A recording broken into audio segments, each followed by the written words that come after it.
Inilah Injil suci menurut Yohanes. Pada waktu itu, Yesus berangkat ke seberang danau Galilea, yaitu danau Tiberias. Orang banyak berbondong-bondong mengikuti dia, karena mereka melihat mujizat-mujizat penyembuhan yang diadakannya terhadap orang-orang sakit. Yesus naik ke atas gunung dan duduk di situ dengan murid-muridnya. Ketika itu Paskah, hari raya orang Yahudi, sudah dekat. Ketika Yesus memandang sekelilingnya dan melihat bahwa orang banyak berbondong-bondong datang kepadanya, berkatalah ia kepada Filipus, "Di manakah kita akan membeli roti sehingga mereka ini dapat makan?" Hal itu dikatakannya untuk mencobai dia, sebab ia sendiri tahu apa yang hendak dilakukannya. Jawab Filipus kepadanya, "Roti seharga 200 dinar tidak akan cukup untuk mereka ini, sekalipun masing-masing mendapat sepotong kecil saja." Seorang dari murid-murid Yesus, yaitu Andreas saudara Simon Petrus, berkata kepadanya, "Di sini ada seorang anak yang membawa 5 roti jelai dan mempunyai 2 ikan. Tetapi apakah artinya itu untuk orang sebanyak ini?" Kata Yesus, "Suruhlah orang-orang itu duduk." Adapun di tempat itu banyak rumput, maka duduklah orang-orang itu, kira-kira 5.000 laki-laki banyaknya.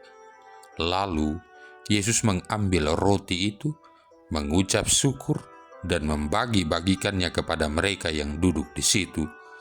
Demikian juga dibuatnya dengan ikan-ikan itu sebanyak yang mereka kehendaki.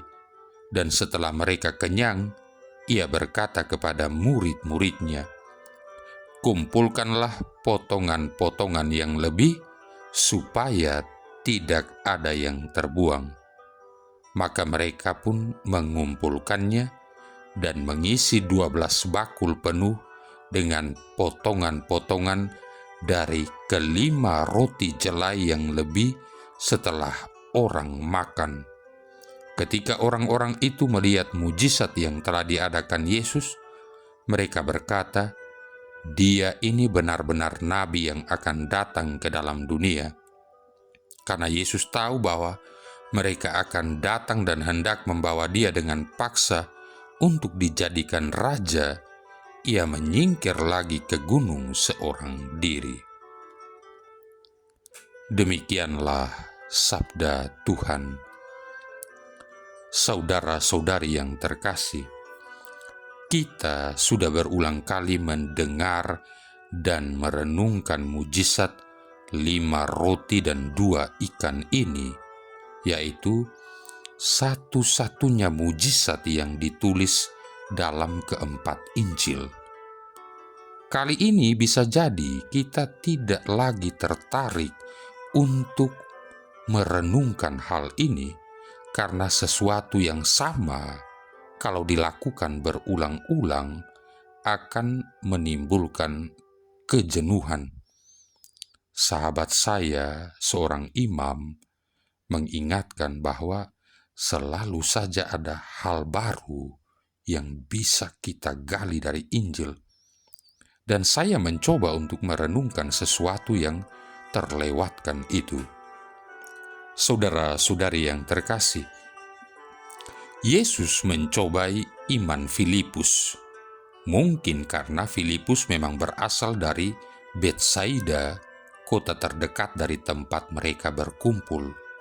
Sayang sekali jawaban Filipus pesimistik, terkesan skeptis. Mana mungkin menyediakan makanan bagi orang sebanyak itu? Dia lupa bahwa bagi Allah semuanya mungkin. Ia masih menggunakan kedagingannya, atau mungkin karena memang imannya belum penuh. Andreas saudara Simon Petrus yang juga berasal dari Betsaida mencoba melihat kemungkinan Yesus berbuat sesuatu dari 5 roti dan 2 ikan itu, meskipun terkesan ia sendiri masih ragu-ragu.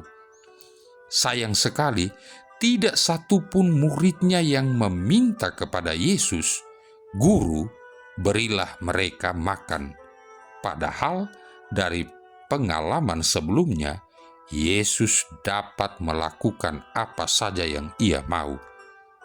Saudara-saudari yang terkasih, selama kita masih menggunakan kacamata duniawi, selama itu pula kita hanya akan merasa banyak kesusahan, kesulitan, masalah yang mesti kita hadapi. Banyak persoalan, banyak masalah yang di luar kemampuan kita untuk mengatasinya. Sama seperti yang saya alami ketika memutuskan untuk mulai membuat renungan ini setiap hari tahun 2011 yang lalu. Bagi saya, ini sesuatu yang teramat berat kalau saya hanya mengandalkan kemampuan sendiri. Tetapi saya sangat mengandalkan Tuhan dan berharap mendapatkan pencerahan dari terang Roh Kudus-Nya bagi awan tebal yang menyelimuti saya. Seperti kata seorang dosen kitab suci waktu saya masih frater, bacalah sabda Tuhan berulang-ulang dan biarkanlah Roh Kudus yang memberikan pencerahan. Saya tidak asal minta, tetapi saya menunjukkan kepadanya bahwa saya bersungguh-sungguh agar yang sulit, yang mustahil ini bisa menjadi mungkin, agar bisa memberikan kepada banyak orang hanya dengan berbekal 5 roti jelai dan 2 ekor ikan. Roti merupakan makanan yang murahan. Ikan pun bukan ikan salmon. Saudara-saudari yang terkasih, selanjutnya saya terusik dengan pertanyaan mengapa orang berbondong-bondong datang kepada Yesus. Bagaimana reaksi mereka setelah dikenyangkan oleh 5 roti dan 2 ikan itu? Mereka ingin menjadikan Yesus sebagai raja agar mereka bisa dikenyangkan setiap hari, tidak perlu lagi bekerja keras untuk sesuap nasi. Mereka mau yang enak-enak dan yang gampang-gampang saja, seperti yang terjadi saat ini. Saya bertugas di kampung dan banyak petani bermental PNS karena terlalu banyak bantuan, banyak bansos, banyak PKH, banyak BLT. Ini jelas menyimpang dari tujuan Yesus melakukan mujizat sebagai tanda kekuasaan ilahi dan supaya orang menjadi beriman. Ketika menerima sesuatu, kita cenderung lebih memperhatikan pemberian itu ketimbang siapa yang memberikan. Kita bekerja mencari berkat, tetapi kita lupa sang pemberi berkat. Bisa jadi kita malah melupakan yang memberikan.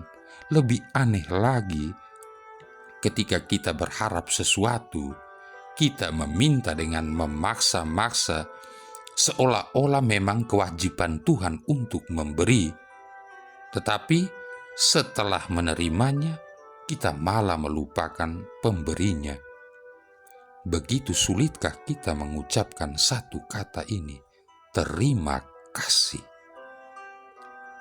Saudara-saudari yang terkasih, kenapa Tuhan memberikan kepada kita masalah?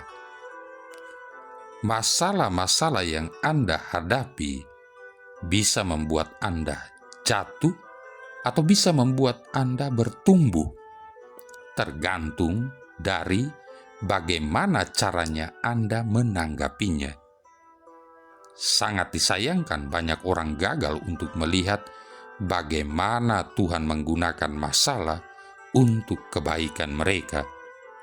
Mereka lebih memilih untuk bertindak dengan bodoh dan membenci masalah-masalah yang mereka hadapi daripada berdiam diri, hening untuk merenungkan kebaikan apa yang bisa mereka dapati dari masalah-masalah tersebut.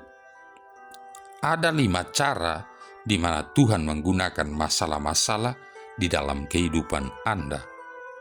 Yang pertama, Tuhan menggunakan masalah untuk mengarahkan Anda. Kadang-kadang Tuhan harus menyalakan api di bawah Anda untuk membuat Anda tetap bergerak. Seringkali masalah yang Anda hadapi akan mengarahkan Anda ke arah yang baru dan memberikan Anda motivasi untuk berubah. Apakah Anda merasa Tuhan sedang mencoba menarik perhatian Anda dengan masalah-masalah yang Anda hadapi? Yang kedua, Tuhan menggunakan masalah untuk menguji Anda. Manusia ibarat teh celup.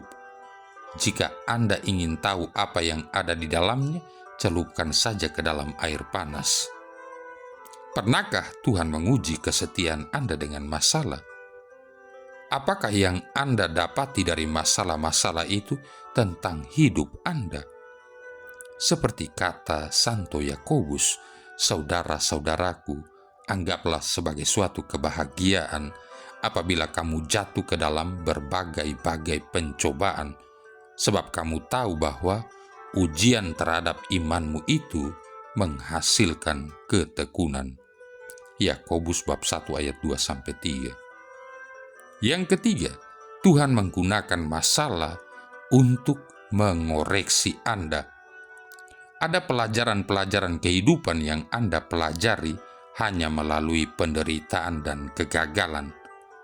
Mungkin waktu Anda masih kecil, orang tua Anda mengajar Anda untuk tidak boleh bermain api. Tetapi mungkin Anda belajar justru karena setelah Anda terbakar. Kadang-kadang Anda baru bisa menghargai sesuatu seperti kesehatan, uang, relasi, atau hubungan saat Anda sudah kehilangan semuanya itu. Seperti kata pemazmur, bahwa aku tertindas itu baik bagiku supaya aku belajar ketetapan-ketetapanmu. Mazmur 119 ayat 71. Yang keempat, Tuhan menggunakan masalah untuk melindungi Anda. Suatu masalah bisa menjadi berkat jika masalah tersebut mencegah Anda dari bahaya. Pernah seorang teman saya diberhentikan dari pekerjaannya karena dia menolak untuk melakukan sesuatu yang tidak etis oleh bosnya.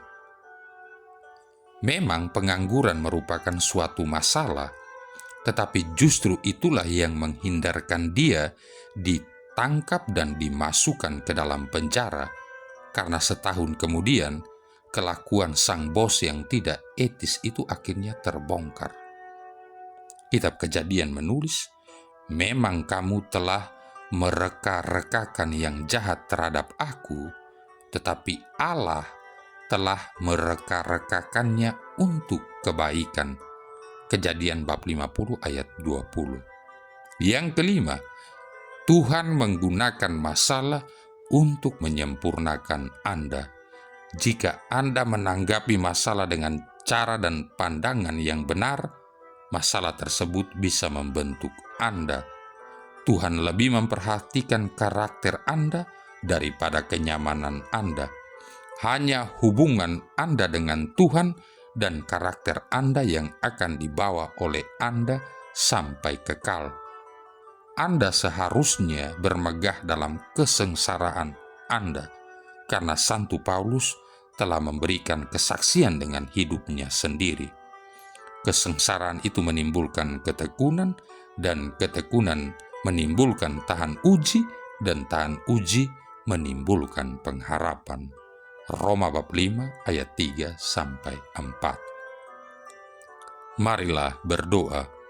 Allah Bapa Maha Pengasih, bukalah mata hati kami agar dapat melihat bagaimana Engkau dengan perantaran Putra-Mu hadir di tengah-tengah kami.